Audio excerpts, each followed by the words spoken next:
जय हिंद, वंदे मातरम दोस्तों। तो दोस्तों आज हम सब लोग यूपी टेट का सिलेबस देखते हैं। तो दोस्तों जिसमें से आप यूपी टेट की परीक्षा प्रारंभिक स्तर और जूनियर स्तर दो स्तर की होती है। प्रारंभिक स्तर में आप सभी की परीक्षा कक्षा 1 से 5 तक के अध्यापक बनने के लिए होती है। जो आप बीएड या बीटीसी स्टूडेंट होते हैं वो सभी लोग जूनियर स्तर की जो 6 से 8 तक की परीक्षा के लिए अप्लाई करते हैं। तो फ्रेंड्स हम लोग देखते क्या है कि यूपी टेट के सिलेबस के बारे में कि क्या क्या आता है। यूपी टेट का सिलेबस यानी पाठ्यक्रम क्या है जो परीक्षा आपके उत्तर प्रदेश गवर्नमेंट द्वारा प्रस्तावित की जाने वाली है। विज्ञापन आप सभी का जल्द ही जल्द जारी होगा, जिससे आप सभी लोग अपनी तैयारी में लगे रहें, जिससे भावी अध्यापक आप सभी लोग बन सकें, क्योंकि यूपी टेट के बाद में वैकेंसी आने की चांसेस है। तो फ्रेंड्स हम लोग देखते हैं कि यूपी टेट की परीक्षा कैसे होती है। तो फ्रेंड्स यूपी टेट में क्या है, नेगेटिव मार्किंग नहीं होता है और एक विकल्प का मतलब एक क्वेश्चन पे आपका 4 विकल्प दिए होते हैं। आप सभी लोगों को सही विकल्प का चयन करना होता है। तो जो प्रथम प्रश्न पत्र होता है, पेपर फर्स्ट जिसे बोलते हैं, वह प्राथमिक स्तर के लिए होता है। जो भी व्यक्ति प्राथमिक शिक्षक बनना चाहता है वह प्राइमरी लेवल है प्राथमिक स्तर का यूपी टेट की परीक्षा को उत्तीर्ण करना पड़ता है उसको।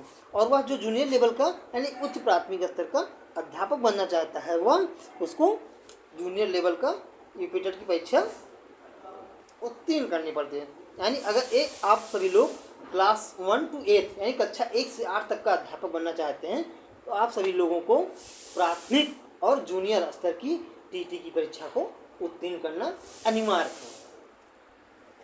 तो दोस्तों हम लोग देखते हैं जो प्राथमिक स्तर यानी प्राथमिक स्तर पे जो पहला पेपर है, पेपर फर्स्ट जो है उसका सिलेबस और क्या क्या उसमें आता है, कौन कौन से सब्जेक्ट आते हैं और वह कितने नंबर का पेपर होता है और उसमें कितना समय दिया जाता है।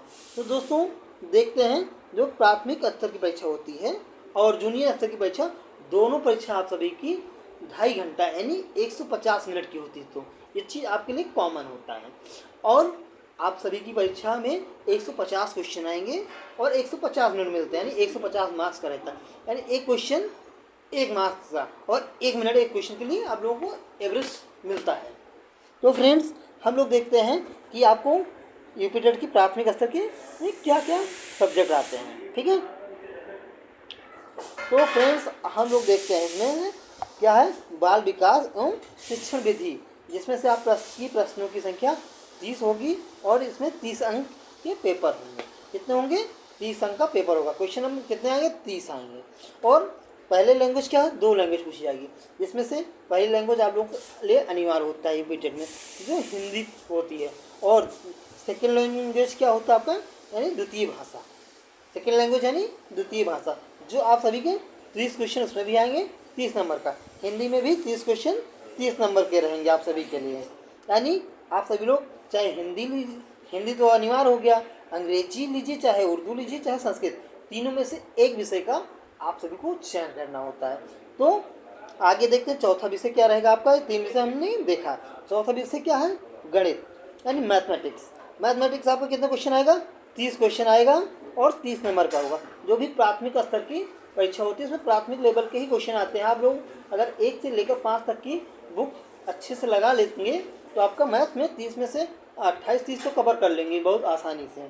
फिर आइए देखते हैं 5वां सब्जेक्ट क्या है इसमें, पर्यावरण अध्ययन। क्या है, पर्यावरण अध्ययन, जो 30 क्वेश्चन उसमें भी आएगा 30 नंबर का। यानी टोटल आपका 150 क्वेश्चन 150 मिनट के लिए रहेगा। कितने क्वेश्चन, 150 क्वेश्चन 150 नंबर का और 150 मिनट समय मिलेगा, ठीक है। इसमें से आप सबको पास करने के लिए कितना नंबर जरूरी होता है, जनरल कैटेगरी का जो बच्चा होता है उसको 90 नंबर होगा, 9 पाना पाएगा तो पास माना जाएगा। और अदर कैटेगरी का जो बच्चा है 82 नंबर अगर लाता है तो वो पास माना जाता है। अदर किसी अदर स्टेट का बच्चा यूपी में यूपी टेट की परीक्षा के लिए अप्लाई करता है तो जनरल कैटेगरी में माना जाएगा, तो उसको 90 नंबर ही लाना पड़ेगा और 90 नंबर ही इसको पास माना जाएगा दोस्तों। फिर आइए हम लोग आगे देखते हैं इसमें क्या रहेगा, इसके सिलेबस के बारे में। चलिए पहले इसको जूनियर स्तर के देख लेते हैं क्या क्या है इसमें, ठीक है। तो जूनियर स्तर में भी आपका 6 से 8 तक का होता है, यानी उच्च प्राथमिक स्तर। जो आप सभी लोग भावी अध्यापक 6 से 8 तक के अध्यापक बनना चाहते हैं, यानी जूनियर स्तर के अध्यापक बनना चाहते हैं, उन लोगों को जूनियर स्तर की टीटी की परीक्षा को उत्तीर्ण करना पड़ता है। तो इसमें से देखते हैं, ये परीक्षा आपकी 2.5 घंटे की होगी, जिसमें से विषय क्या होंगे आपके, देखते हैं। जो आपका यूपी टेट यानी प्राइमरी में था, बाल विकास एवं शिक्षण विधि, ये अनिवार्य था, यानी कंपलसरी। भाषा क्या है, हिंदी, ये भी अनिवार्य है। और द्वितीय भाषा क्या है, अंग्रेजी लीजिए, चाहे उर्दू लीजिए, चाहे संस्कृत। आपने पहले पेपर में प्राथमिक स्तर वाले में देखा, ये चीज़ आपका प्राथमिक स्तर और जूनियर स्तर का सामान्य रूप से चलता है। फिर आइए आगे देखते हैं हम लोग। चौथा सब्जेक्ट क्या रहेगा, जो साइंस ग्रुप के रहें, जैसे बीएससी के बच्चे हैं तो उनको गणित और विज्ञान यानी साइंस वाला ऑप्शन चूज करना रहता है, जिसमें गणित और विज्ञान से संबंधित 60 क्वेश्चन आएंगे। और जो बीए वाले स्टूडेंट हैं या बीकॉम वाले हैं तो उन लोगों को 60 क्वेश्चन 8 साइड के चूज करने होते हैं। तो इसमें से आपका क्वेश्चन क्या आएगा, सामाजिक विज्ञान से क्वेश्चन बनाया जाएगा, यानी सामाजिक अध्ययन से रिलेटेड क्वेश्चन, जो कक्षा 6 से लेकर 8 तक की आपकी ज्योग्राफी हो, हिस्ट्री हो, पॉलिटी हो, इकोनॉमिक्स की बुक से क्वेश्चन बनाया जाता है। अगर आप सभी लोग उसको पढ़ लेते हैं तो आसानी से आप सभी लोग अपना सारा क्वेश्चन कवर कर सकते हैं। फिर आइए देखते हैं आगे क्या है इसमें। 5वां सब्जेक्ट ये हो गया, ये 4 सब्जेक्ट हो गया आपका, 150 नंबर का टोटल हो गया, 150 क्वेश्चन आएंगे। फिर आइए हम देखते हैं प्राथमिक स्तर पे क्या होती है। प्राथमिक स्तर का सिलेबस के बारे में देखते हैं, क्या क्या टॉपिक है। तो हम लोग देखते हैं टॉपिक के बारे में। बाल विकास में बाल विकास का अर्थ रहेगा आपका, ये आवश्यकता क्षेत्र के क्या हैं, बाल विकास की अवस्थाएं हो गई, शारीरिक विकास हो गया, मानसिक विकास, संवेगात्मक विकास और अभिव्यक्ति क्षमता का विकास हो गया, जिसमें से सृजनात्मकता एवं सृजनात्मकता क्षमता का विकास होगा। आइए आगे देखते हैं बाल विकास के आधार और उनको प्रभावित करने वाले कारक, वंशानुक्रम और पारिवारिक, सामाजिक और विद्यालयी कारक के बारे में हम लोग पढ़ेंगे। तो आपको भी को पढ़ना पड़ेगा अगर यूपी टेट की परीक्षा को उत्तीर्ण करना है तो। आइए आगे देखते हैं।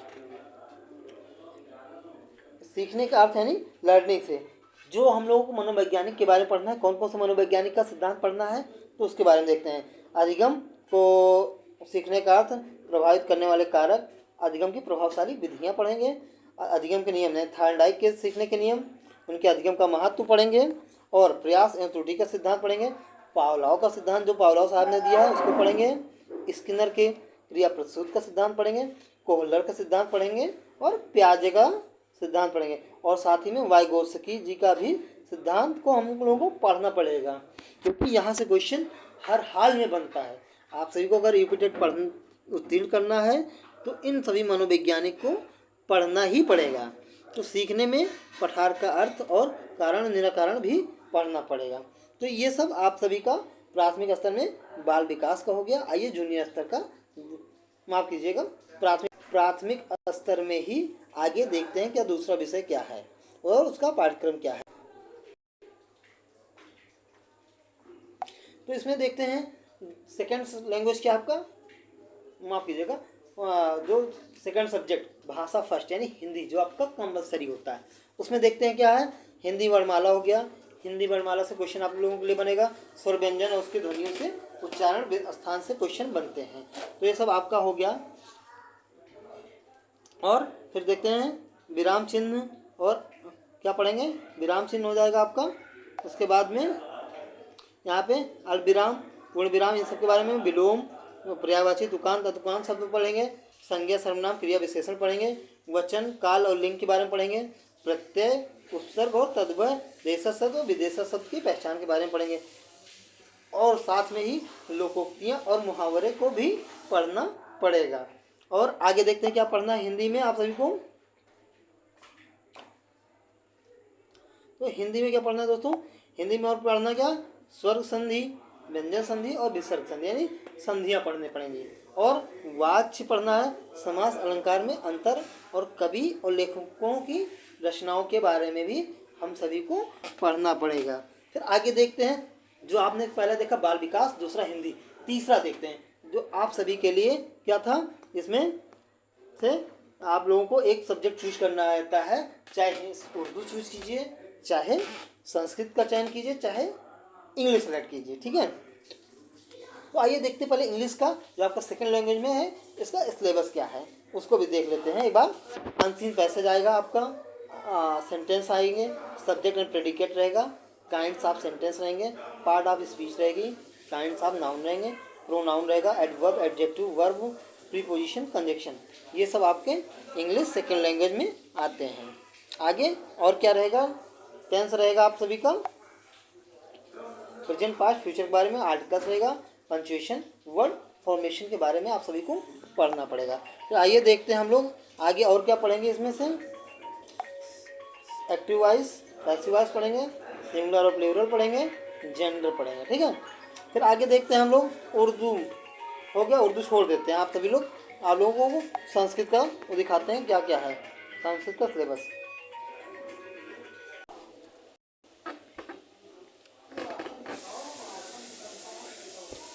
तो हम लोग आगे देखते हैं संस्कृत में, जो आपका अभी देखे क्या अंग्रेजी के सिलेबस को, फिर आगे देखते हैं संस्कृत के सिलेबस को जो आपका सेकंड लैंग्वेज में ऑप्शनल होता है।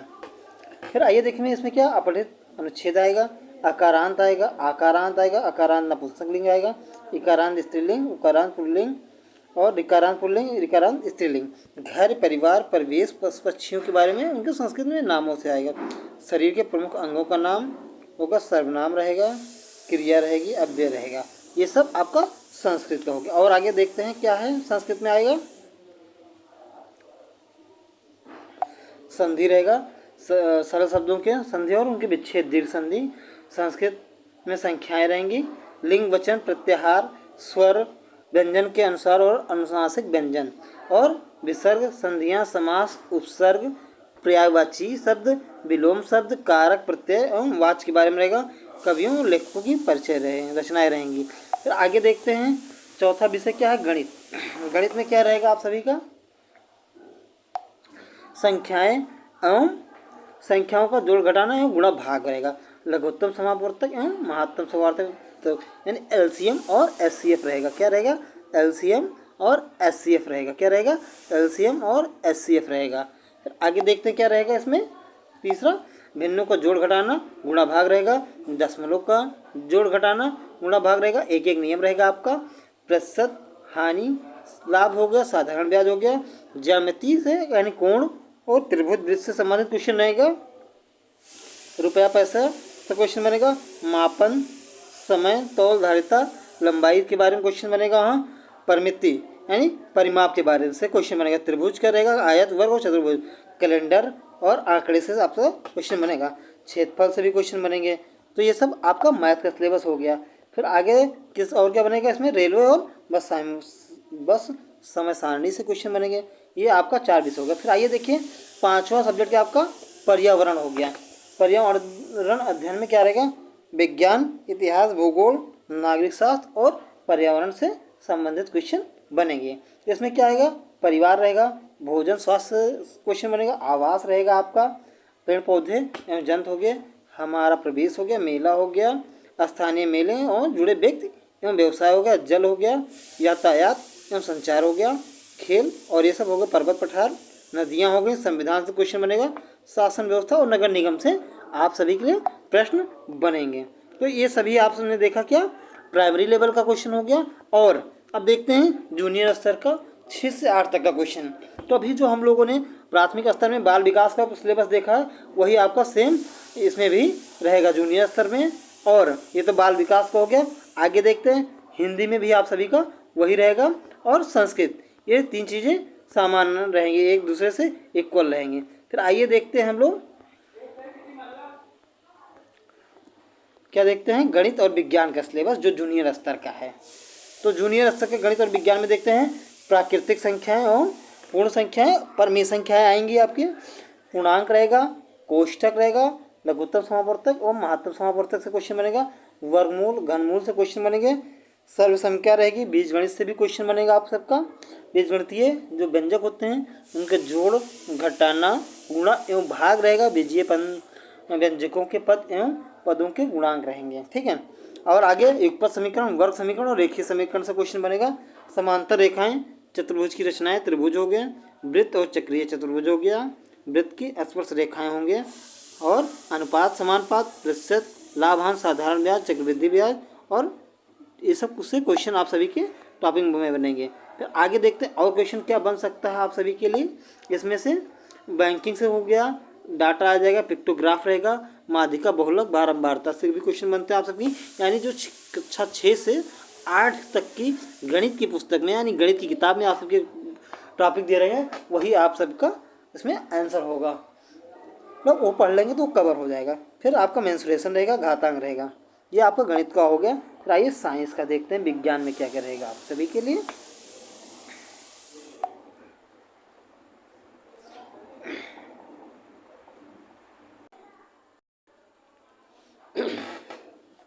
इसमें से देखते हैं विज्ञान में क्या रहेगा।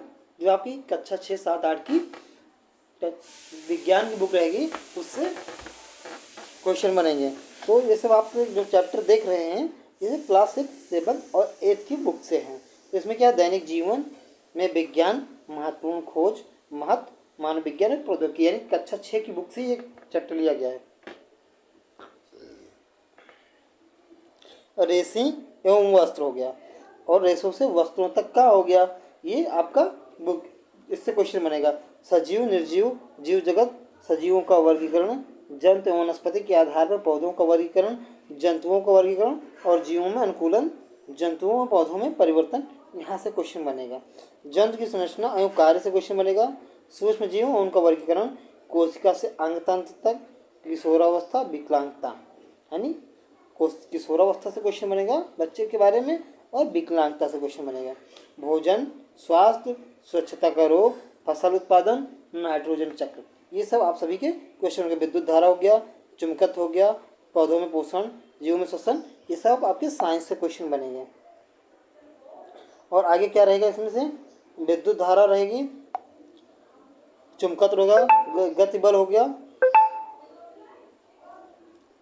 ऊर्जा, कंप्यूटर, ध्वन, स्थिर विद्युत, प्रकाश एवं वातंत्र हो गया, आम्ल क्षार लवण हो गया, मानव निर्मित वस्तु खनिज कार्बन हो गया, इन सबसे क्वेश्चन बनेगा। जल संरक्षण, हरितगृह प्रभाव और भौतिक परिवर्तन, रासायनिक परिवर्तन, इन सबसे क्वेश्चन बनेंगे। ये सब आपका साइंस हो गया। तो आइए सामाजिक विज्ञान का देख लेते हैं क्या क्या सिलेबस रहेगा। दोस्तों हमने प्राथमिक स्तर और जूनियर स्तर का बाल विकास, हिंदी, संस्कृत का सिलेबस इसलिए नहीं बताया है कि वीडियो काफ़ी लंबा हो जाएगा, और प्राथमिक स्तर जूनियर स्तर का सिलेबस लगभग समान होता है। इसलिए अगर आप प्राथमिक स्तर का अच्छे से पढ़ लेते हैं तो जूनियर स्तर का क्वेश्चन आप सभी का कवर हो जाता है। तो इसमें ज़्यादा परेशान होने की ज़रूरत नहीं है, इसलिए हमने नहीं बताया कि वीडियो ज़्यादा लंबा हो जाएगा। तो आगे देखिए जूनियर स्तर में क्या क्या क्वेश्चन रहेगा। इतिहास जानने के स्रोत रहेंगे, पाषाणकालीन संस्कृत, ताम्रपाषाणी संस्कृत और वैदिक संस्कृत के बारे में रहेगा। 6वीं शताब्दी ईसा पूर्व का भारत, भारत के प्रारंभिक राज्य, भारत में मौर्य साम्राज्य की स्थापना, इस्लाम का भारत में आगमन, दिल्ली सल्तनत, मुगल साम्राज्य, यूरोपीय शक्ति का विभाजन, भारत में कंपनी का राज विस्तार, भारत में नवजागरण, स्वतंत्रता की चुनौतियों को से क्वेश्चन बनेगा इतिहास में आपका। फिर आइए नागरिक शास्त्र में देखते हैं क्वेश्चन कहाँ से बनेंगे। हम और हमारा समाज रहेगा, ग्रामीण और नगरीय समाज और रहन सहन और जिला प्रशासन, हमारा संविधान, यातायात, केंद्रीय राज्य शासन व्यवस्था, भारत में लोकतंत्र, देश की सुरक्षा और विदेश नीति, ये सब आप सभी का क्वेश्चन यहाँ से बनेगा। और वैश्विक समुदाय और भारत के बारे में रहेगा, नागरिकता, दिव्यांगता से क्वेश्चन बनेगा। तो आइए देखते हैं हम लोग भूगोल के बारे में क्वेश्चन कहाँ से बनता है, भूगोल का। ठीक है, तो भूगोल के बारे में देखते हैं।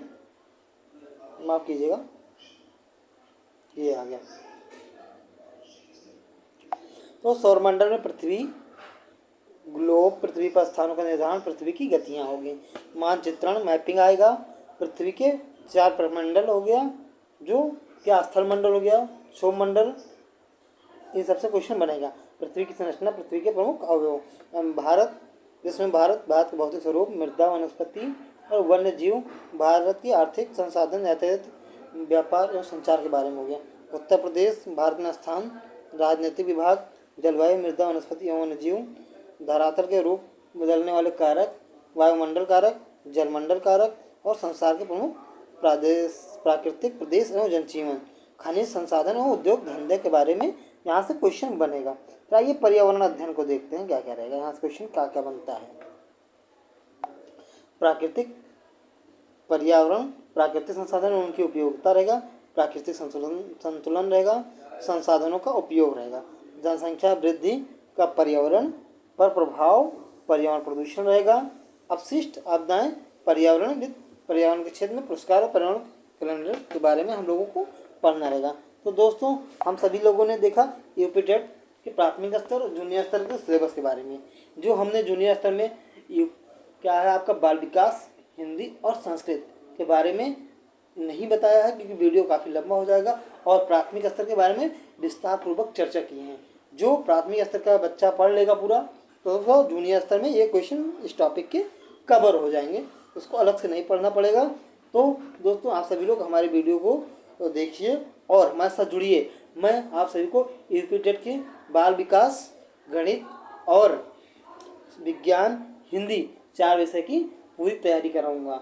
आप सभी को लोग इन 4 विषयों में पूरा कवर करूंगा। अगर समय मिलेगा तो संस्कृत और पर्यावरण को भी पढ़ाएंगे आप सभी को 5 विषय। लेकिन पहले क्या हमारा टारगेट रहेगा, आपका बाल विकास, हिंदी और गणित 3 विषय की तैयारी कराना, जिससे आप सभी लोग अगर हिंदी पढ़ लेंगे तो आपका संस्कृत लगभग वहाँ से कवर हो जाता है, अलग से नहीं पढ़ना पड़ेगा। यानी 3 विषय पढ़ेंगे तो 4 सब्जेक्ट अपना कवर हो जाएगा ऑटोमेटिक।